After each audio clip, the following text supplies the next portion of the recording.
Smoke from wildfires along the U.S. West Coast is hanging over parts of BC tonight. This is what it looks like in Vancouver. It's hard to tell, but behind the haze is the city's iconic Lionsgate Bridge. And this is what it looked like just a few days ago. At one point today, Vancouver had the worst air quality in the world. Environment Canada has issued air quality advisories for almost all of the province. The smoky skies are expected to stick around for several days. The situation is far worse south of the border. Dozens of wildfires are burning from Washington state all the way down to Mexico. At least 26 people have been killed and more than 1 million hectares have been scorched. As Jennifer Johnson explains, firefighters are struggling to get the wildfires under control. The familiar glow of orange, a daily nightmare for millions of residents in Washington state, Oregon, and California. Hundreds of out-of-control wildfires are scorching the land, leaving death and destruction behind. In Washington state, Jamie and Jake Hyland were camping with their 1-year-old son Uriel and couldn't escape in time.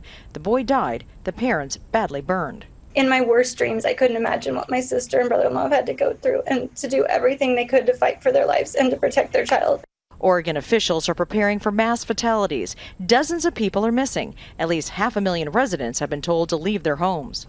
Everything I've ever owned, all my memories, stuff from my family is just all gone. The heavy smoke is also threatening lives. Right now, our air quality ranks the worst in the world due to these fires.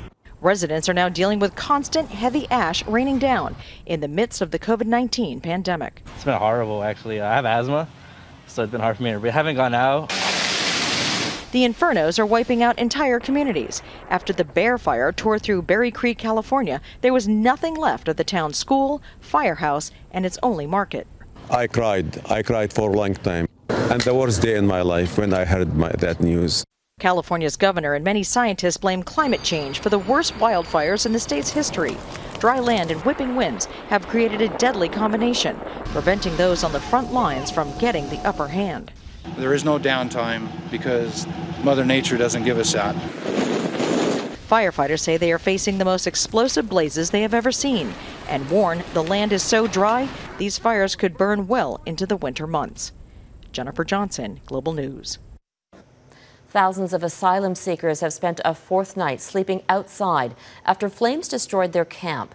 A series of deliberately set fires burned down the notoriously overcrowded Moria refugee camp this week. As Redmond Shannon explains, the migrants are now demanding to leave the Greek island of Lesbos. Desperation and hunger in the European Union. Thousands of people stranded out in the open air with no shelter and little hope. My family needs clothes, maybe some place to stay in, maybe food and water. They are here because they used to live here. The infamous Moria refugee camp is no more. It burned down over 2 nights this week. 2 fires gutted the overcrowded holding facility, home to more than 12,000 people waiting for their asylum applications to be processed. Authorities suggest the fires were set by refugees protesting over COVID-19 lockdown measures. France and Germany are leading European efforts to house about 400 people, mostly unaccompanied children. And Greece is sending ships to house about 2,000 others. But many are not allowed to move because of COVID-19. New tents are being flown in because locals have set up roadblocks. We're fed up, says this community leader. We need facilities in which these people can live humanely, but also for there to be security for the surrounding villages. For 5 years, both locals and migrants have decried the camp as intolerable for very different reasons. You know who started the fire? It was Europe. The European politicians started the fire in Moria camp because they didn't dare do their work.